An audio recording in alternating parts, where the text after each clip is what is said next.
This unit is called Energy and Chemical Reactions.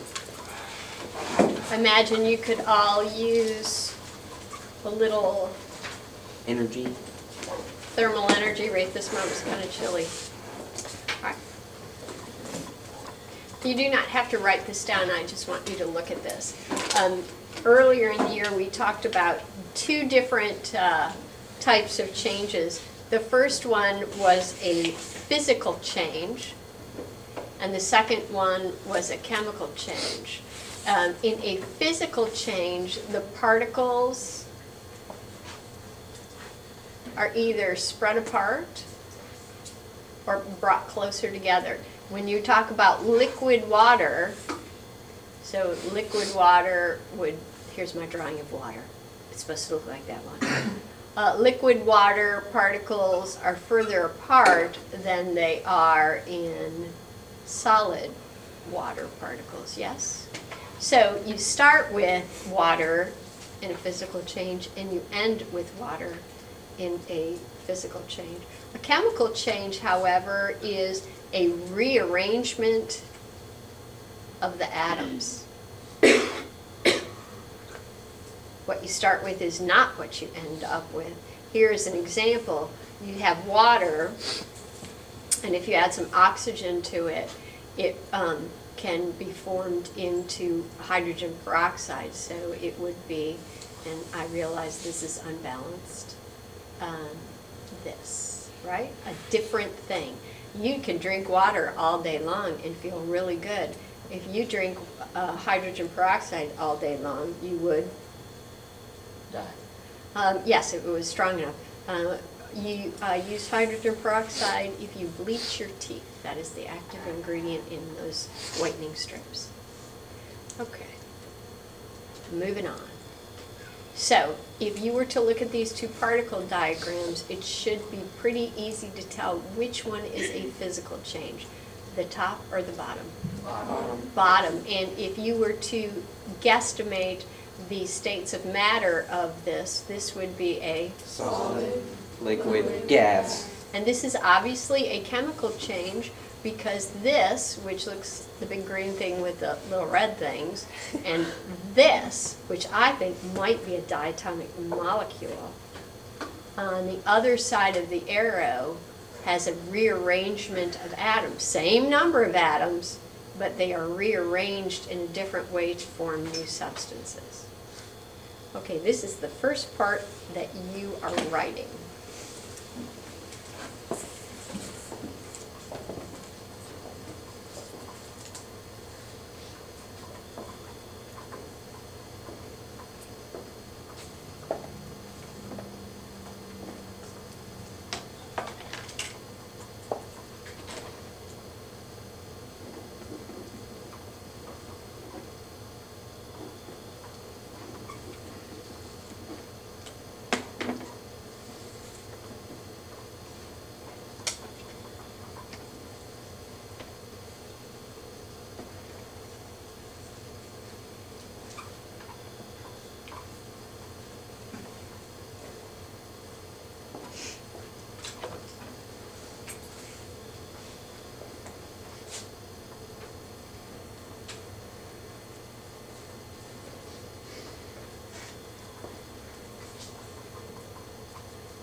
So the subscript tells you the number of atoms in a compound or molecule.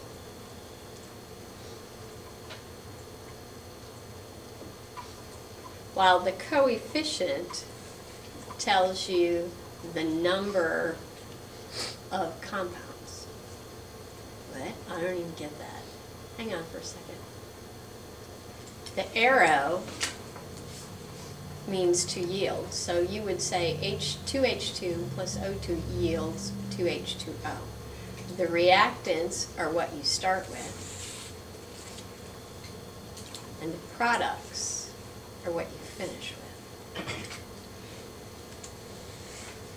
Okay, the states of matter, name some states of matter. Solid, a liquid, Yeah. That's an L. Nope. Gas. Gas. There's one more that you might not think of, and that is, hello, that is AQ, which, anybody know what that means? Not plasma. Boy. How many people hablo español? French? Nobody speaks French? Agua. What does agua Water. mean? Water. What does AQ mean? In water. It stands for aqueous, which means in water. Just the other ancillary. Thank you very much. I just emailed you. I just got a request. Best copy.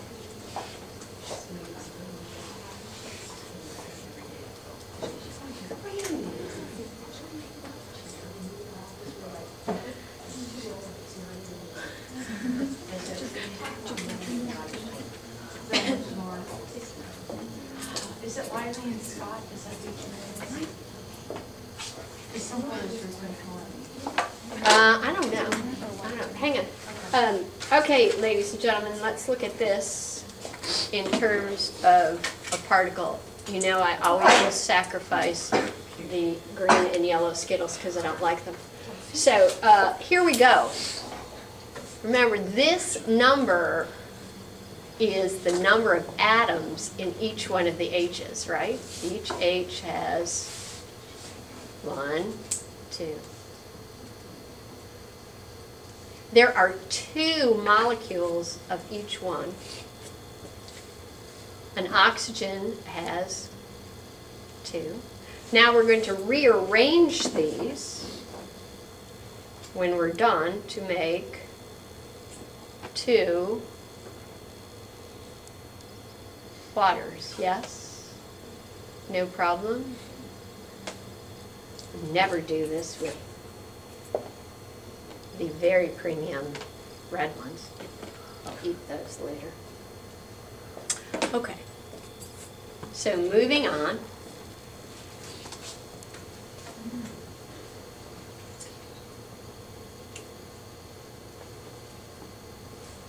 Start writing here. Now, put your head up for a second. See this, this, this, and this? You're not allowed to use the same words that I put in parentheses. You have to put it in your own words. Ready, set, and go. What? No. Textbook was for something else. It's McGraw Hill. Okay, good. All right, so I'll request these. Oh, man. How do you spell like that?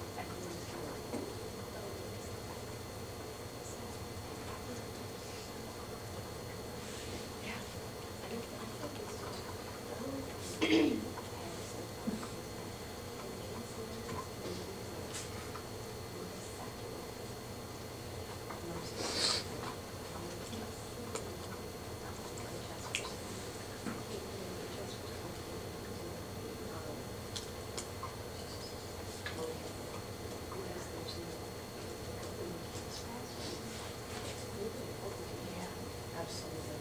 Well, and there's some stuff there.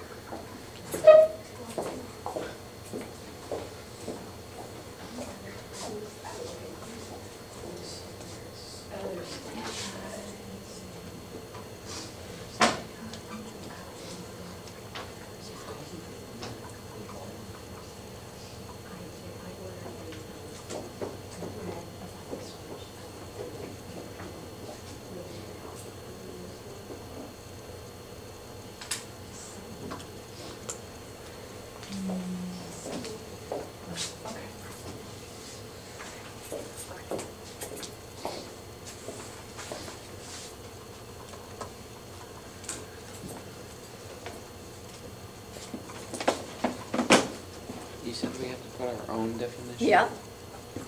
Why, Yep. why are we allowed to use yours? Because I'm not gonna do your thinking for you. Dang it. All right, who's ready to move on?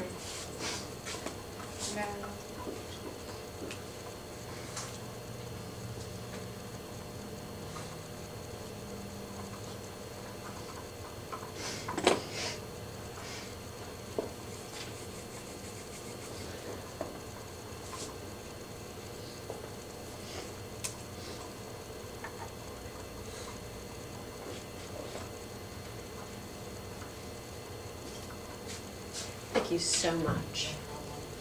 What? You don't need anything else. Okay, thanks.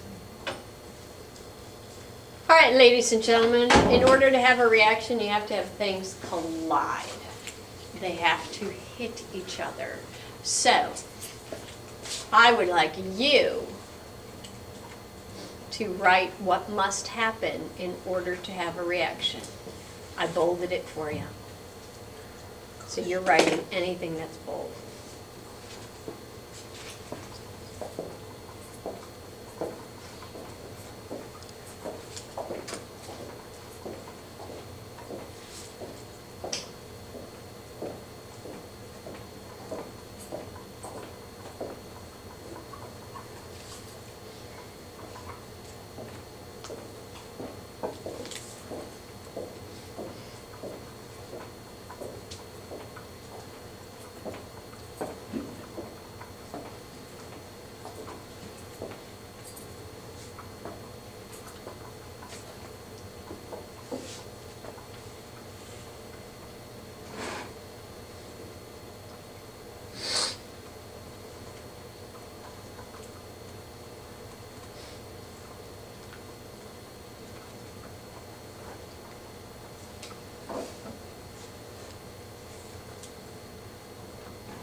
Okay, ladies and gentlemen, I've had 3 rooms since I've been a teacher at Cy-Fair High School. One of my rooms was right on the corner of Main Street and the 1020 Hall. It's where Mr. Gray is now. And I used to stand outside of my hallway, and I could see kids coming down Main Street. I could see kids coming down the 1020 hallway.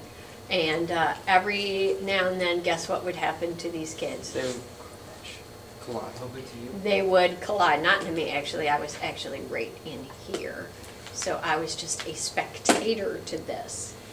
Now, occasionally the kids would just be, you know, walking down the hallways and they'd bump into each other and they'd be like, shoot, sorry, and go on their separate ways. But every now and then, there'd be a kid running up the 1020 hallway, another kid running down Main Street, and you could see it happening from space. I'd think to myself, oh, sure, and I'd yell at them, hey, slow down, watch where you're going. But no, they didn't slow down. They'd hit each other with enough energy that, you know, whatever they were holding was in the air. Their lunch was spread all over the place. One kid one time lost his shoes. They were colliding with sufficient energy to break their bonds. That's one thing that must happen, sufficient energy. And they have to come together. Like if the kid was, one kid was walking down Main Street and the other kid was walking down the 290 hall, You know what I mean? They'd never collide, would they? And they have to collide in the correct orientation. Well, I don't even know what that means. I do too.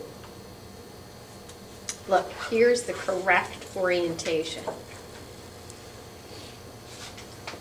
So if you look at collision 1, 2, 3, and 4, of all of these types of collisions, only one will work because it's properly oriented. It's breaking the bonds where they need to be broken. Just number 1. This little white, oops, that was surprising.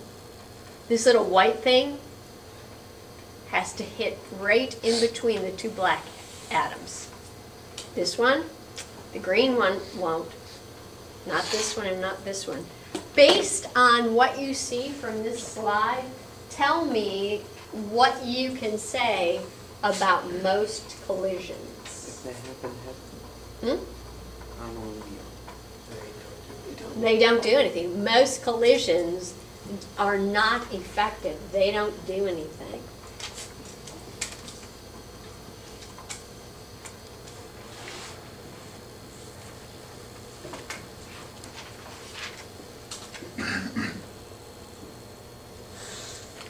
Hey, Edwin, would you turn that on?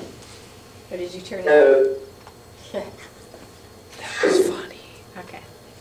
All right, so we're going to look at what happens when we change some of the things that affect the rate or how fast a reaction happens.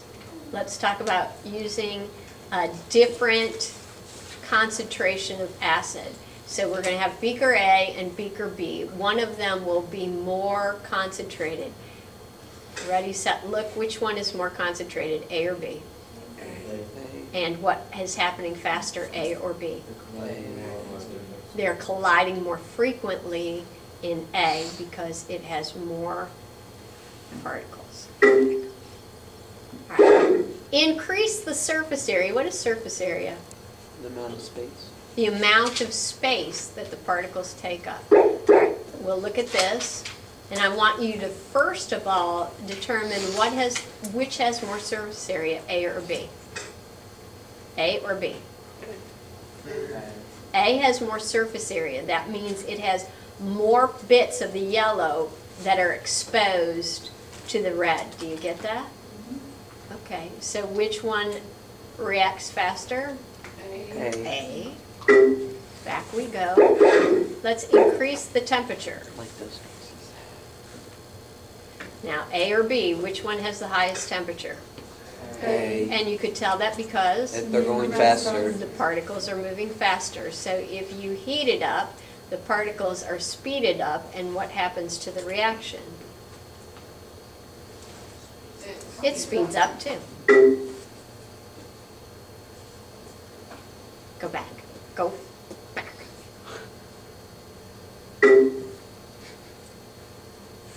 Please.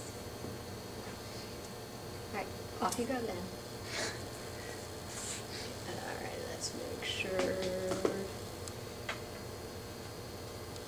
Okay. All right.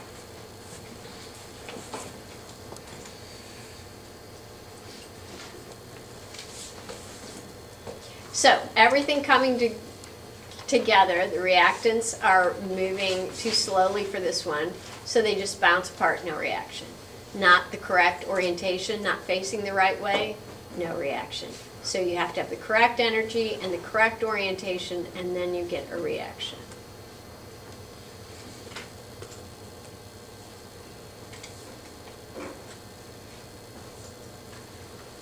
All right. So here we have, oh, I might have to walk over to the other side. Here we have a reaction chamber, and this is the reaction we're going to be looking at, A plus B, which is bonded to C, will react to form AB that are bonded together and C. So I'm going to pull the lever, add, oh, wait a minute, let me get some graphs going here too. Okay. So I put a little energy into it. Is it reacting? No. No. Why do you think? Because It's not enough energy. Not enough energy. How could I get the energy higher? Temperature. I should raise the temperature a tad. And you can see the total energy is going up. Now is it working? No. No. Why? Where? How much energy do you think I have to put in? This much? This much? Yeah, I have to go over the peak? What's the peak called? Hey, can I write on this?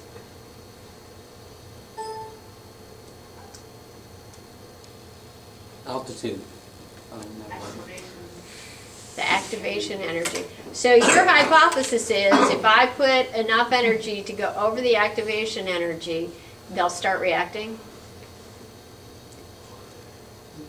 Okay, I would like to close the ink layer. Thank you.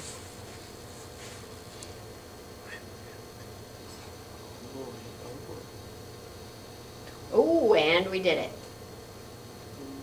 All right, you want to see lots of them? Yeah. All right. Here we go. I'm going to put in some A's. It's cool. Now let me put in 1 BC.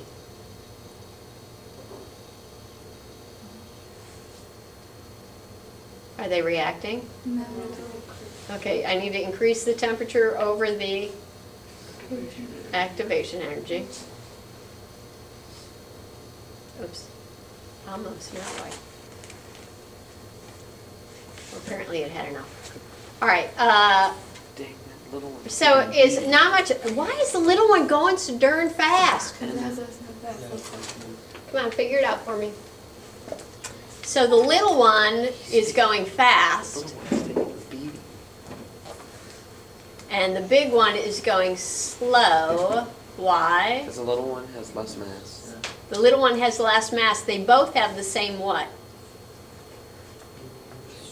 Average kinetic energy. Average kinetic energy. So for them to be equal, the little one, less massive, has to go faster, and the big one has to go slower.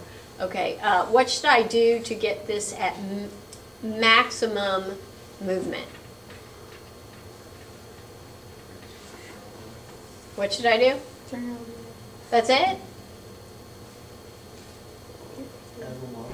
How about if I add more molecules? All right, lots and lots going on there now. Alrighty. Dang.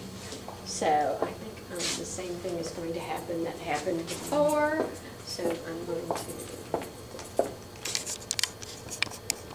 close this for a minute, then close this. No, of course not. Alrighty. Do we write this? No, you already did. You've already seen this. Okay, moving on. Okay, Do you write that down? you do.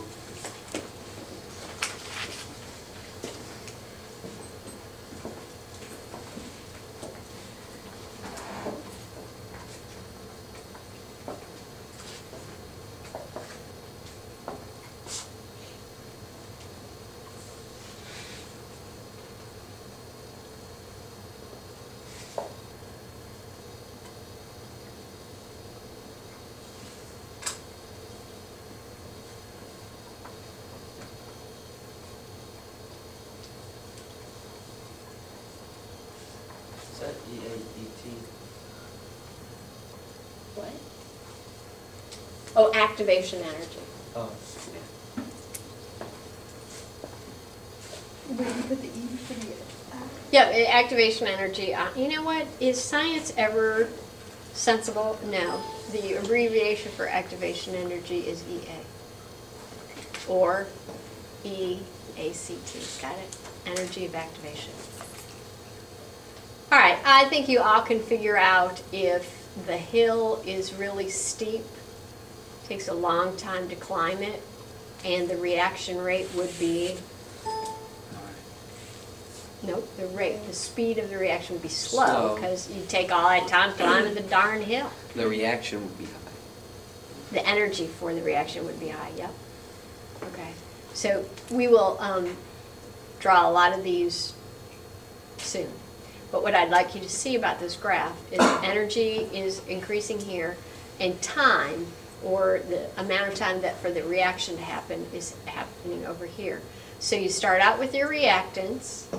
They have to go over the minimum activation energy before the products can be made. So the activation energy would be the difference between the energy that the reactants have and the very tippy top of the graph.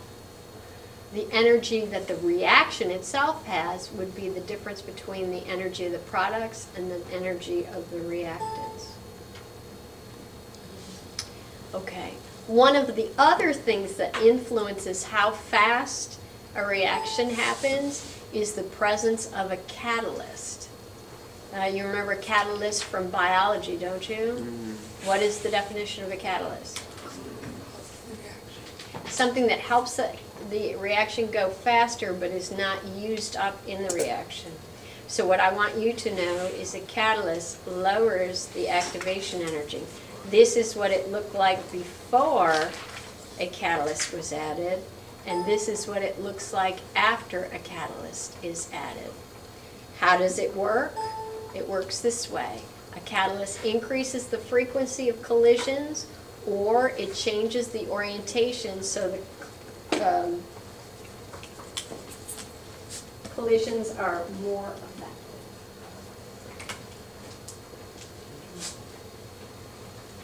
We're going to do something in just a minute when we get back.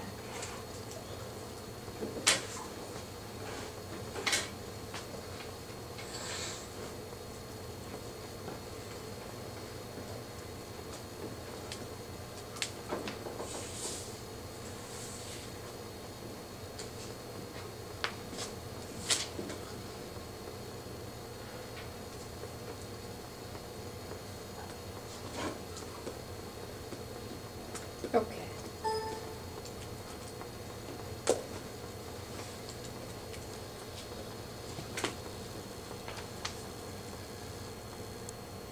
If oxygen and methane molecules are mixed together in the Oops, I same lost my container, little thing. they collide. But there is no reaction until a spark or flame is added. I will. Why? To react, the Michael, would you molecules turn the must lights off? collide with sufficient energy to break the oxygen-oxygen bonds and carbon-hydrogen bonds. So let's new see if we bonds can't can get form. this to go back. There we go. Molecules are mixed together in the same container, they collide. But there is no reaction until a spark or flame is added. Why? To react, the molecules must collide with sufficient energy to break the oxygen-oxygen bonds and carbon-hydrogen bonds so new bonds can form. The additional energy needed to break existing bonds and start the reaction is called activation energy. An energy diagram can help show these energy changes. Initially, the oxygen and methane molecules collide but do not have sufficient energy to react. A flame can supply the activation energy needed to start the reaction. At this point, bonds break and new bonds form in an exothermic reaction that releases energy. The energy released supplies the activation energy for other molecules to react, and the mixture explodes. In the air, nitrogen and oxygen are continually colliding, but lack sufficient energy to react. Heat from lightning supplies the activation energy to break bonds, and new bonds form in an endothermic reaction that absorbs energy.